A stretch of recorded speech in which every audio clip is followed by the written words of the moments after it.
रात का वक्त था।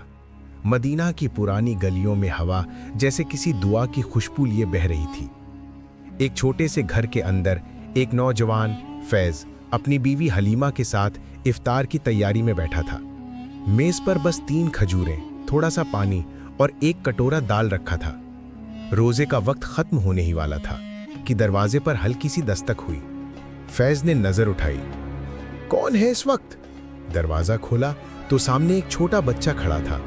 मैले कुचैले कपड़े, चेहरा धूप में झुलसा हुआ और आंखों में वो भूख जो सीधा दिल में उतर जाए। बच्चे ने कांपती आवाज में कहा, अम्मी ने कहा था कि अल्लाह के नेक बंदे रोजा रखते हैं, क्या आप मुझे थोड़ा सा खाने को दे सकते हैं? फैज कुछ पल के लिए चुप रहा। उसके सामने उसकी बीवी और खुद का इफ्तार रखा था और सामने एक भूखा बच्चा। दिल में जैसे कोई जंग छिड़ गई।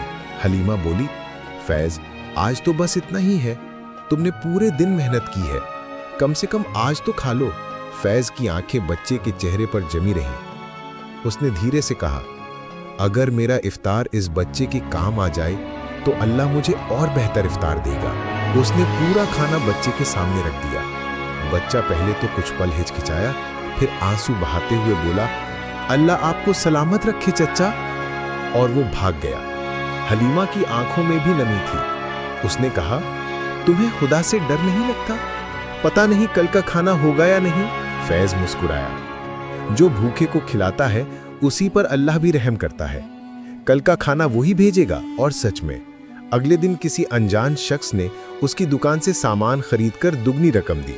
वक्त गुजरता गया। फैज का ये छोटा सा नेक काम उसके दिल में कहीं गहराई तक छप गया। लेकिन जिंदगी उतनी आसान नहीं थी। वक्त की करवट। बरसों बीत गए। अब फैज बूढ़ा हो चला था। हलीमा भी बीमार रहने लगी। उनका एक बेटा था, आरिफ, जो जवान और नेकदिल था मगर दुनिया की दौलत से गरीब। वो अपने वालिद की तरह सखावत वाला था। एक दिन आरिफ बाजार से लौट रहा था कि अचानक रास्ते में घोड़े की टक्कर से गिर गया। लोगों ने घेर लिया, कोई मदद करने को तैयार नहीं। उसी वक्त एक बड़ी सी गाड़ी रुकी। उसमें से एक शख्स उतरा। सफेद कपड़े, ऊंचा कद, चेहरे पर नूर और आंखों में पहचानी सी चमक। उसने आरिफ को गोद में उठाया और बोला, जल्दी करो, मेरे घर ले चलो।